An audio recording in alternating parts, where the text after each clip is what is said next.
নমস্কার, the news কাউন্টার.এসে আপনাদের আরও একবার স্বাগত। সামনে আমাদের রাজ্যে বিধানসভা নির্বাচন, দু একদিন বাদেই মনোনয়ন পর্ব সূচনা হয়ে যাবে এবং স্বাভাবিকভাবে রাজনৈতিক উত্তেজনার পারদ চড়ছে। আমি শুনছিলাম যে আরএসএস, রাষ্ট্রীয় স্বয়ংসেবক সংঘর যারা কর্মকর্তা, তারা রাজ্যে আরএসএসের সদর দপ্তর কেশব ভবনে নাকি রিপোর্ট দিয়েছেন পশ্চিমবঙ্গের মানুষে হিন্দু এবং অহিন্দু এই বিভাজন রেখা তারা তাদের প্রচার চালিয়ে সীমারেখা সম্পূর্ণ করতে সফল হয়েছেন এবং তার ফসল আগামী বিধানসভা নির্বাচনে তারা পাবেন এটা আশা করছেন। এখন দেখুন, হিন্দুত্ব যে ধারণা আরএসএস বা বিশ্ব হিন্দু পরিষদ বা সংঘ পরিবার প্রচার করছেন, সমাজের তৃণমূল স্তর পর্যন্ত নামিয়ে আনার চেষ্টা করছেন, এর অভিঘাত কেবলমাত্র কিন্তু একটা নির্বাচনের জেতা বা হারা তার মধ্যে সীমাবদ্ধ নয়।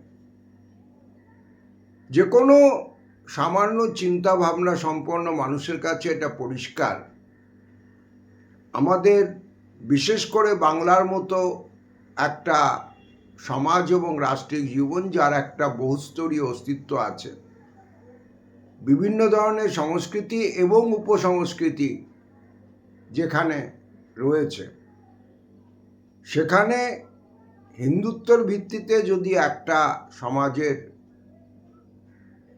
সংখ্যাগরিষ্ঠ অংশের মানুষকে রাজনৈতিকভাবে সংগঠিত করা হয়, তার তাৎপর্য নিশ্চয়ই অনেক বেশি দূর পর্যন্ত যাবে।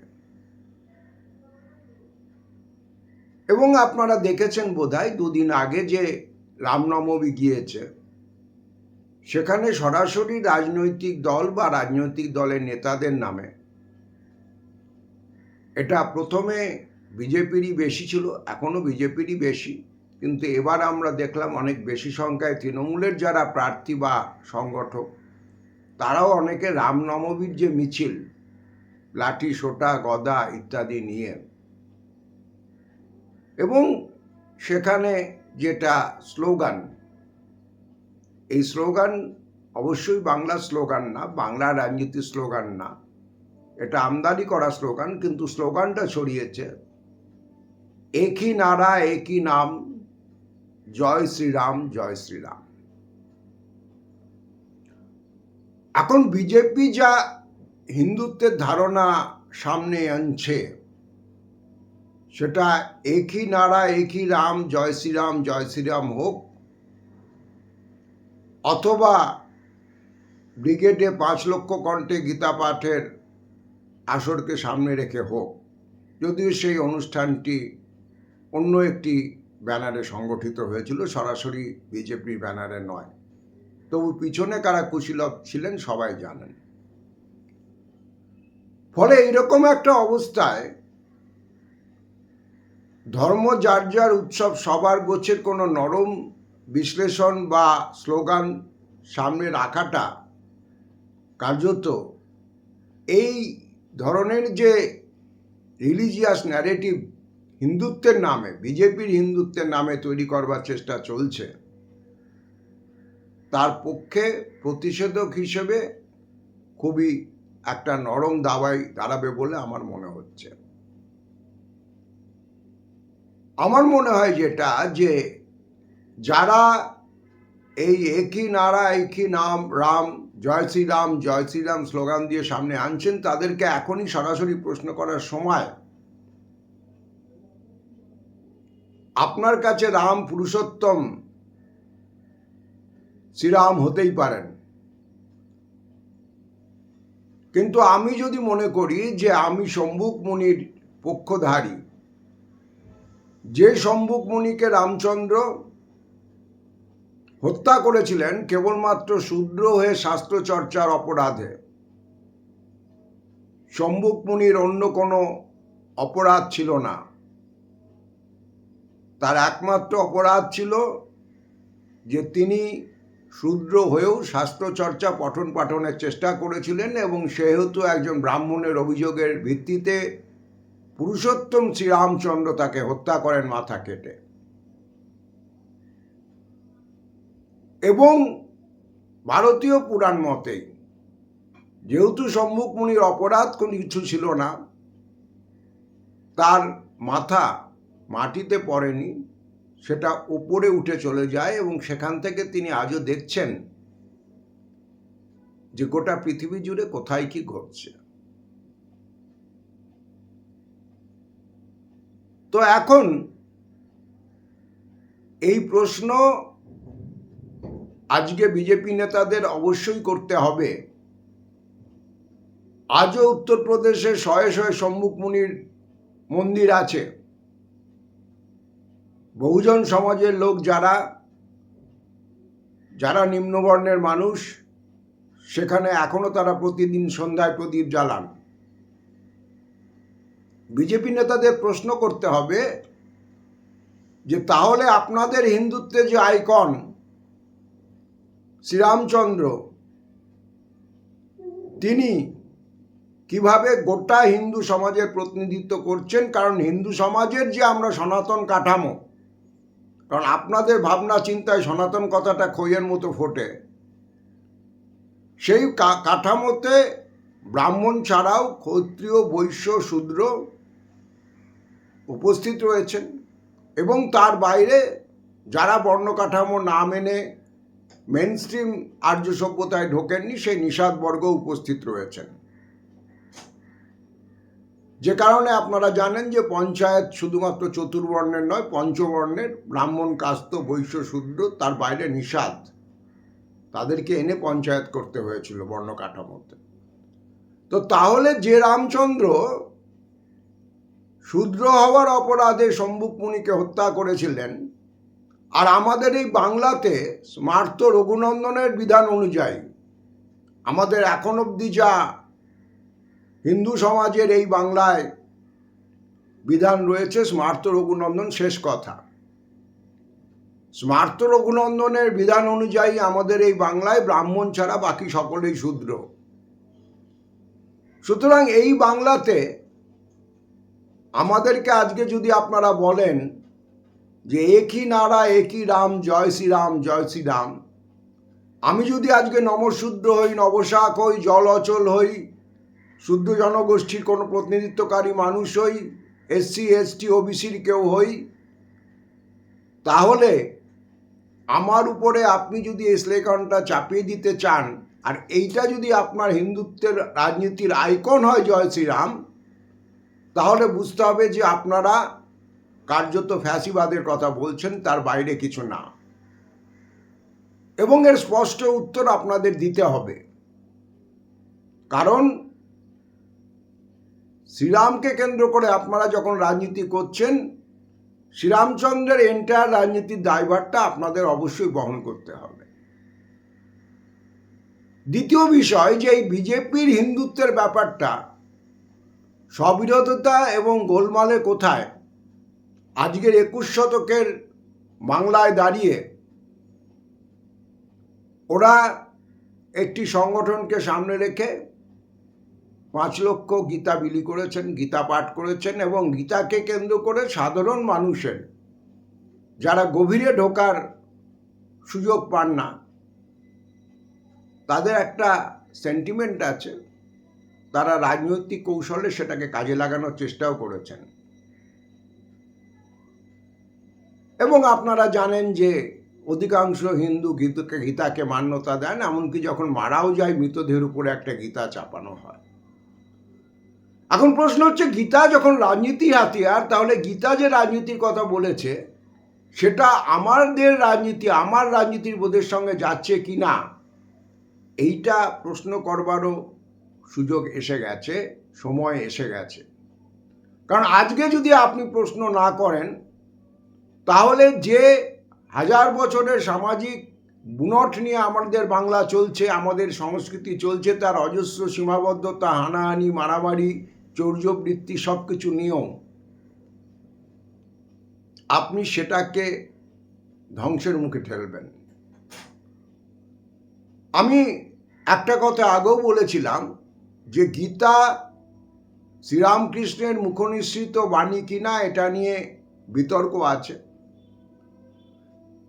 এবং যারা এই ভাষাতত্ত্ব এবং অন্যান্য বিষয়দের দিক থেকে পড়াশোনা করেন, নিষ্প্রিয় দিক থেকে দেখেন, তারা মনে করেছেন যে এটা গুপ্ত যুগে মহাভারত যখন প্রথম সংকলিত হচ্ছে সংগঠিতভাবে, সেখানে প্রক্ষিপ্ত অংশ হিসেবে এই গীতাটাকে ঢোকানো হয়েছে। কারণ আপনারা মনে রাখবেন যে মহাভারতটার নাম আসলে আগে মহাভারত ছিলই না। ব্যাসকৃত যে মহাভারতের কথা বলা হয় সেটা আসলে জয় সংহিতা। পরবর্তীকালে তার নাম গুপ্তযুগে যখন সংগঠিত হয়েছে তার নাম মহাভারত হয়েছে, এবং তারও বিভিন্ন ভার্সান আছে। আমি সেই বিশদ বিতর্কে ঢুকছি না, কিন্তু এইটা মোটামুটি ভাষাতাত্ত্বিকরা একমত হয়েছেন যে গীতাটা প্রক্ষিপ্ত মহাভারতে। এবং গুপ্তযুগের আগে আপনারা মনে রাখবেন দুটো বড় সাম্রাজ্য পরপর রাজত্ব করেছিল মগধকে কেন্দ্র করে। তখনকার দিনের গৌবলয়ের যেটা মূল প্রাণকেন্দ্র ছিল সেটা দিল্লি ছিল না, ইট ওয়াজ মগধ। আপনারা যে মগধের জরাসন্ধের কথা মহাভারতে আগে শুনেছেন, সেটা হচ্ছে নন্দ সাম্রাজ্য এবং মৌর্য সাম্রাজ্য। এবং ঘটনাচক্রে এই দুটো সাম্রাজ্যই ছিল হচ্ছে অব্রাহ্মণ শূদ্র জাত সঞ্জাত। ফলে যখন গুপ্তযুগ এসেছে এবং সেই গুপ্তযুগে নতুন করে ব্রাহ্মণ এবং ক্ষত্রিয় সিন্ডিকেট তারা তাদের ক্ষমতাকে সংহত করে, এবং তখনকার দিনে যদি কোথাও ক্ষমতাকে সংহত করতে হতো সেখানে ধর্মীয় মতাদর্শের যে সম্মতি নির্মাণ ব্যাকআপ, থিওলজিক্যাল ব্যাকআপ, সেটা গড়ে তুলতে হতো মতাদর্শগতভাবে। এবং আপনাদের এটা মনে থাকবে যে বৌদ্ধ যুগ তার আগে, গুপ্ত যুগের আগে মৌর্য সম্রাট অশোকের হাত ধরে একটা গোটা আমাদের উপমহাদেশ জুড়ে কার্যত ছড়িয়ে পড়েছিল। এখন গুপ্ত যুগে যখন তারা এসেছেন এবং যখন তারা ব্রাহ্মণ্যবাদী কর্তৃত্ব পুনরুত্থান করবার চেষ্টা করেছেন, তখনই তারা গীতাকে নতুন করে সংকল্পিত করেছেন এবং এই জয় সংহিতা মহাভারত হয়েছে, এবং মহাভারতের মধ্যে গীতা সংযোজিত হয়েছে। এখন প্রশ্নটা হচ্ছে তাতেই বা কি যায় আসে, আপত্তিটা কোথায়? আপত্তিটা এখানে, আমি আবার referring back to my basic premises, যে কেন এটা ব্রাহ্মণ্যবাদী একটা তত্ত্ব এবং ডক্ট্রিন। গীতা যদি আপনারা দেখেন, দেখবেন গীতাতে নতুন করে শ্রীকৃষ্ণকে দিয়ে বলাতে হয়েছে যে চতুর্বর্ণং ময়া সৃষ্ট গুণ কর্ম বিভাগস, আমার তৈরি করা এই চতুর্বর্ণ, জাস্টিফাই করতে হয়েছে বর্ণ বিভাজনের কাঠামোকে। আর আপনারা একটা কথা গীতার ভাষ্যকারদের কাছে প্রায়ই শুনবেন যে গীতাতে মূল কথা হচ্ছে কর্মযোগ, জ্ঞানযোগ, ভক্তিযোগের বাইরেও। গীতা মানে ভাগবত গীতার কথা আমি বলছি, কারণ অন্যান্য গীতা, শিব গীতা বা ইত্যাদি অন্যান্য গীতাও চালু ছিল প্যারালালি, আমি ভাগবত গীতার কথা বলছি। এখন এই কর্মযোগের ক্ষেত্রে ওরা একটা কথা বলেছেন যে নিষ্কাম কর্ম করতে হবে, কাজ তুমি করে যাবে কিন্তু ফলটা তুমি পাবে না। বহুশ্রুত কথা, কর্মণ্যেব অধিকারস্তে মা ফলেষু কদাচন। এখন দেখুন, এই জায়গাটাকে বিভিন্ন গোল গোল ভাববাদী বিভিন্ন ব্যাখ্যা দিয়ে আড়াল করা হয়েছে, কিন্তু মূল কথা এটা ছিল যে নিম্নবর্ণের মানুষ কাজ করবে কিন্তু ফলটার আশা সে করবে না। কারণ আমাদের হিন্দুর যে থিওলজিক্যাল বর্ণকাঠামোর ব্যাখ্যা, তাতে নিম্নবর্ণের দায়িত্ব হচ্ছে উচ্চবর্ণের নিঃস্বার্থভাবে সেবা করে যাওয়া। এখন আপনি যদি এরপরেও না বোঝেন, এবং এটা যে ভাববাদী ব্যাখ্যা যে আপনি স্বেচ্ছায় আপনার কর্মের ফল ঈশ্বরের চরণে সমর্পণ করবেন, এখানে ঈশ্বর বলতে কাদের বোঝাচ্ছে অবশ্যই আপনারা জানেন। কারণ আজকের ভারতবর্ষও আপনারা দেখছেন যে বিপুল শ্রমজীবী জনতা আমাদের দেশের অর্থনীতিকে বিশ্বে পঞ্চম অর্থনীতিতে পরিণত করেছে, উৎপাদন এবং পরিষেবার হিসেবে সেই দেশে 1% মানুষ 74% সম্পদ কুক্ষিগত করেছে, সরকারি নথি এবং তথ্য বলছে, আপনি গুগল করলে পেয়ে যাবেন। আর বাকি 99% মানুষের জন্য যেটুকু নদীকর্মার চিরের মণ্ড পড়ে থাকছে সেটা হচ্ছে সম্পদের 24%, 99% মানুষের জন্য। তো ফলে যখন বলা হয় যে কর্মণ্যেবাধিকারস্তে মা ফলেষু কদাচন, সেটা কেন বলা হয়, কী জন্য বলা হয়, সেটা আজকের ভারতবর্ষের ছবিটা পরিষ্কার। যখন আমরা দেখছি যে বিভিন্ন কর্পোরেট জায়ান্টের চেয়ারম্যানরা বলছেন যে দিনে 8 ঘন্টা নয়, দিনে 12 ঘন্টা কাজ করা উচিত শ্রমিকদের, কর্মচারীদের। এখন এটা গীতা। এই সংকটটা শাসকদের পুরাকালেও নতুন করে কিছু আসে তা না, নতুন ফর্মে আসে, যে কারণে 8 ঘন্টাটা 12 ঘন্টা করতে নতুন শ্রম কোড বিল আসতে হয়েছিল। তেমনি এই বিপদে বুদ্ধদেবও পড়েছিলেন। বুদ্ধদেব মানে আমি ভগবান বুদ্ধের কথা বলছি, বুদ্ধদেব ভট্টাচার্যের কথা না। বুদ্ধদেবের যখন তাদের প্রবজ্জার এবং নির্বাণের খোঁজের দর্শন হাজির করেছিলেন, তখন দেখা গেছিল দলে দলে দাস শ্রমিক তারা ভিক্ষু হয়ে যাচ্ছে। যারা যুদ্ধ করতে নিয়ে যাওয়া হয়, তখন অনেকটা ফোর্স এনরোলমেন্ট ছিল, লোককে যুদ্ধ করতে ধরে নিয়ে যাওয়া হতো, তারা ভিক্ষু হয়ে যাচ্ছে। যাদের প্রচুর ঋণ হয়ে গেছে, এখন আপনারা দেখেন না এই ঋণের ধাক্কায় মাইক্রো ফিন্যান্সের যারা তাগাদা দিতে যায়, তাদের ধাক্কায় অনেকে ঘরদোর ছেড়ে পালিয়ে গেছে। তো তেমনি যাদের অনেক গলা অবধি ঋণে ডুবে গেছে, তারা অনেকে চিবর পরিধান করে ভিক্ষু হয়ে বেরিয়ে চলে গেছে, তাহলে সে জাগতিক হিসেব নিকেশের বাইরে। তখন শ্রেষ্ঠীরা, অন্যান্য যারা কারবারি উৎপাদনের গিল্ড, তারা গিয়ে বুদ্ধকে বলেছে, ওখানকার তার যারা পৃষ্ঠপোষক রাজা তাদেরকে বলেছে যে এগুলো কী করে চলবে, সমাজ কী করে চলবে, উৎপাদনের কি হবে। তখন বুদ্ধ এক এক করে বলছেন, আপনারা এটা রাহুল সংকীর্তনের যে মার্কসিস্ট আন্ডারস্ট্যান্ডিং অফ বুদ্ধিজমে খুব ভালো পাবেন, যে ভিক্ষু দাসও কো দীক্ষা দেনা নেই চাইয়ে। দাসেদের দীক্ষা দিও না বাবা ভিক্ষুরা। ভিক্ষু সেনাপতিও কো দীক্ষা দেনা নেই চাইয়ে। এক এক করে বাদ হয়ে যাচ্ছে নির্বাণের খোঁজে যাত্রা। তো সেই একই সংকট আমাদের এই হিন্দুত্ববাদী যারা সন্ন্যাসকে সর্বোৎকৃষ্ট পন্থা বলে প্রচার করেছিলেন, তারাও সেই ঠেকায় পড়েছিলেন। ফলে শ্রীকৃষ্ণকে তখন বলাতে হচ্ছে, শ্রীকৃষ্ণকে দিয়ে, যে কর্মযোগটা আসল, কাজ করো, কিন্তু তার সঙ্গে বলা হচ্ছে যে তুমি ফলের আশা করো না। যে কারণে আপনারা দেখবেন যে গীতাতে ফলের আশাযুক্ত কাজকে পাপ বলে গণ্য করা হচ্ছে।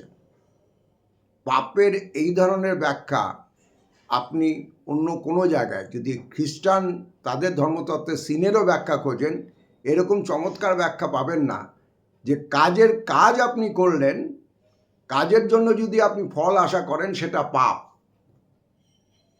আর এই ডক্ট্রিনের ঠিক উল্টো দিকে লক্ষ লক্ষ মুক্তিকামী, চেতনার চিন্তার মুক্তিকামী শ্রমজীবী মানুষের যে চেতনা এবং দর্শন, লোকায়ত দর্শন, তার জন্য মার্কস, এঙ্গেলস, মাও, ট্রটস্কি কারুর দরকার পড়েনি।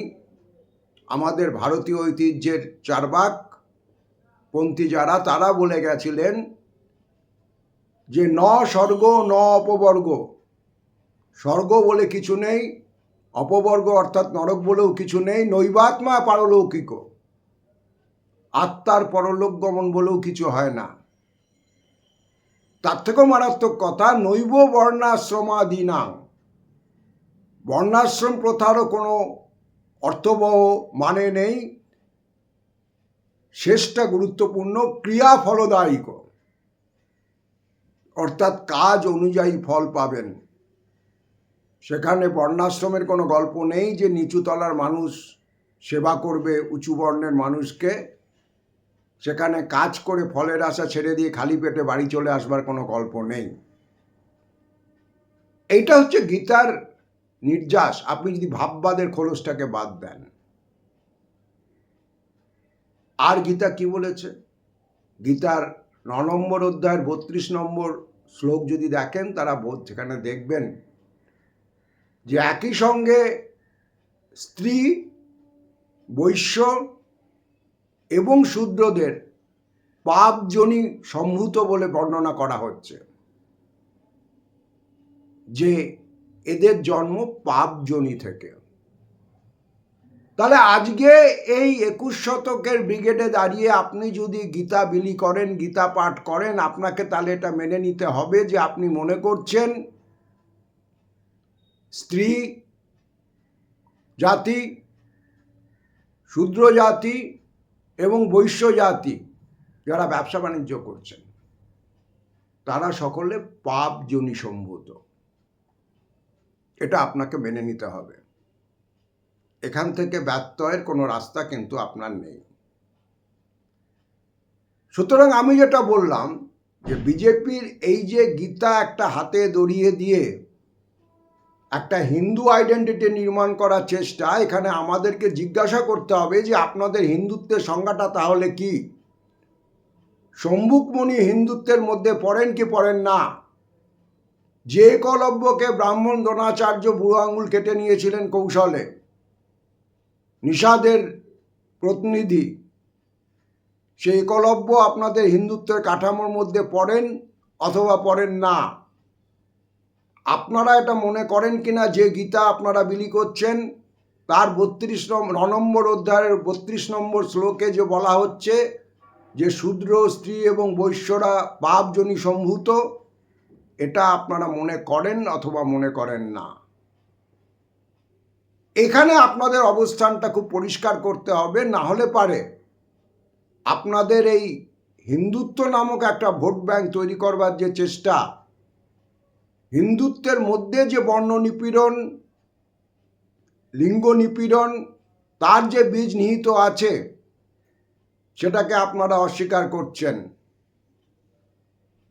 আর আপনারা, আমি দেখছিলাম শুভেন্দু অধিকারী, যারা আমি অজস্র ছবি দেখেছি বিভিন্ন ভঙ্গিমায় নামাজ আদায় করবার মুসলিম সংখ্যালঘুদের সঙ্গে ভিড়ে গিয়ে, তিনি এখন হঠাৎ খোলকর্তাল নিয়ে বিভিন্ন জায়গায় হরিবোল হরিবোল করে গরিব বৈষ্ণবদের সঙ্গে ঘুরে বেড়াচ্ছেন। তো এখানেও তো আপনাদের ব্যাখ্যা দিতে হবে, কারণ আপনারা যে হিন্দুত্বটা আমদানি করছেন সেটা গৌবলয়ের হিন্দুত্ব, এবং গৌবলয়ের হিন্দুত্বের মূল কাঠামো হচ্ছে আদি শঙ্করাচার্যের বেদান্তবাদী ধারণা, এবং তার যে 51 পীঠ এবং 4 যে মহাপীঠ আপনাদের রয়েছে, 4 জন শঙ্করাচার্য, আদি শঙ্করাচার্যের পর থেকে যে শঙ্করাচার্যের 4টে শঙ্করাচার্যের অধীনে আবার বিভিন্ন দশনামী সম্প্রদায়কে ভাগ করে দেয়া আছে। আপনারা জানেন দশনামী সম্প্রদায় আমাদের যে হিন্দু সমাজ কাঠামো তার ধরে রাখার মূল সম্প্রদায় বিভাজনের যারা গোষ্ঠী। তো শঙ্করাচার্য এবং তার পরবর্তীকালে 4 শঙ্করাচার্য, একজনের সঙ্গে অবশ্য আবার বিজেপির এখন গণ্ডগোল চলছে, কিন্তু তাদের মূল বক্তব্যটা হচ্ছে অদ্বৈতবাদ, এবং তারা বলেছেন যে এই জগৎ হচ্ছে ব্রহ্মের মিথ্যা স্বরূপ, এর আসল কোনো অস্তিত্ব নেই, এটা প্রতিভাস মাত্র, প্রপঞ্চ এবং মায়া। অর্থাৎ আমি আপনি যা দেখছি এই গোটা সৃষ্টি, এর কোনো রিয়েল এক্সিস্টেন্স নেই। আর আমাদের নদিয়ার শ্রী চৈতন্য, যিনি পরে গৌড়ীয় বৈষ্ণব ধারার অন্যতম ফাউন্টেন হেড, যিনি এই বর্ণকাঠামোর কথা এতক্ষণ বললাম তাকে অনেকটা উড়িয়ে দিয়েছিলেন, এবং তার বলার সাহস হয়েছিল, তিনি হিম্মত দেখিয়েছিলেন যে বলতে যে চণ্ডালহ পিদিজ শ্রেষ্ঠ হরিভক্তি পরায়ণ। চণ্ডাল যদি হরিভক্তি পরায়ণ হয়, তিনি সে ব্রাহ্মণের থেকেও শ্রেষ্ঠ। 500 বছর আগে শ্রী চৈতন্য জন্ম, অসম্ভব বৈপ্লবিক কথা তখনকার দিনের পরিপ্রেক্ষিতে। এখন প্রশ্ন হচ্ছে যে সেই শ্রী চৈতন্যের যে তত্ত্ব, সেখানে তিনি সরাসরি শঙ্করাচার্যের অদ্বৈতবাদকে মিথ্যা বলেছেন। তিনি বলেছেন যে ওটা শঙ্করাচার্য তার সুবিধে মতো ম্যানিপুলেট করবার জন্য ব্যাসকৃত যে ব্রহ্মসূত্র, সেটাকে ভুল ব্যাখ্যা করেছেন। এবার আপনারা বলবেন যে এই কথাটা তো আমি কখনো আগে আমরা শুনিনি, যে শ্রীচৈতন্য অদ্বৈতের বেদান্তকে অস্বীকার করেছেন। আপনাদের বেশি খাটতে হবে না, কৃষ্ণদাস কবিরাজের যে শ্রীচৈতন্য চরিতামৃত আছে সেটা যদি একটু উল্টে পাল্টে দেখেন, তাহলে দেখবেন যে সেখানে অদ্বৈতবাদীদের সঙ্গে নিমাইয়ের যে তর্ক হয়েছিল, মানে শ্রীচৈতন্যের যে তর্ক হয়েছিল, সেখানে শ্রীচৈতন্য কিভাবে অদ্বৈতের এই যে তত্ত্ব যে মূল পৃথিবী এটা সম্পূর্ণ মিথ্যা প্রপঞ্চ এবং এটা মায়া, আসলে এগুলোর কোনো অস্তিত্ব নেই, এটাকে শ্রীচৈতন্য অস্বীকার করেছিলেন। তো এখন শুভেন্দুকে তো জবাব দিতে হবে যে আপনি কোনটা মানছেন। আপনি কি দশনামী সম্প্রদায়ের যে মূল আমাদের হিন্দুত্ববাদী কাঠামো, যেটা গোগলয় থেকে আপনারা নিয়ে আসছেন, সেটার আপনি অনুসারী, অথবা আপনি যখন খোলকত্তাল নিয়ে হরিবোল করছেন, গৌড়ীয় মঠের সঙ্গে থাকছেন, আপনারা তাদের তাত্ত্বিক ব্যাখ্যার অনুসারী। এর মধ্যে কোনো অস্পষ্টতা নেই, একই সঙ্গে দুটো নৌকায় পা দেওয়ার কোনো জায়গা নেই। মানুষ জানেন না, ফলে আপনারা একটা হিন্দুত্বের কমন ব্র্যাকেট তৈরি করবার চেষ্টা করছেন। কিন্তু এই কমন ব্র্যাকেট, তার মধ্যে দ্রোণাচার্যের উল্টো দিকে একলব্য আছে, রামচন্দ্রের উল্টো দিকে শম্ভুক মুনিরা আছেন, শ্রীকৃষ্ণের গীতার তত্ত্ব মা ফলেষু কদাচন, তার উল্টো দিকে নিজের হক বুঝে নিতে উৎসাহী যারা আজও ভারত জুড়ে শ্রম কোডের বিরুদ্ধে লড়াই করছেন, সেই বিপুল সংখ্যক শ্রমজীবী জনতা আছেন। ফলে আপনার হিন্দুত্ব কোন হিন্দুত্বের কথা বলছে, কাদের হিন্দুত্বের কথা বলছে, এইটা পরিষ্কার করতে হবে। আর যদি এই ব্যাখ্যা বিজেপি দিতে না চায়, তাহলে এটা নিজেদের মতো করে পড়াশোনা করে খোঁজখবর করে বুঝে নেওয়ার দায়িত্ব সমস্ত শ্রমজীবী মানুষের, এবং বামপন্থী যারা নেতা কর্মী সংগঠক রয়েছেন, এটা তাদেরও দায়িত্ব মানুষের কাছে এই প্রশ্নগুলো অন্তত পৌঁছে দেওয়ার। না হলে পারে এই হিন্দুত্ববাদের নামে কর্পোরেট পুঁজির যে ফাঁসিবাদী আগ্রাসন, সেটা শেষ অবধি চেপে বসবে। সুতরাং এটা একটা রাজ্যে একটা ভোটে ফয়সালা হওয়ার বিষয় না। কোন দিকে আমাদের সামগ্রিকভাবে সামাজিক মোবিলিটি, সোশ্যাল মোবিলিটির অভিমুখ যাবে, সমাজ কখনো এক জায়গায় দাঁড়িয়ে থাকবে না, হয় এগোবে নয় পিছোবে, সেটা তার উপর নির্ভর করবে।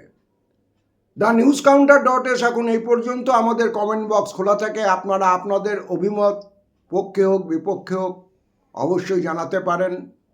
আপনারা চাইলে আমাদের এই ইউটিউব শেয়ার করবেন, অন্য বন্ধুদের কাছে আমাদের এপিসোড পৌঁছে দেবেন। দেখা হবে পরবর্তী এপিসোডে। সকলে খুব ভালো থাকবেন।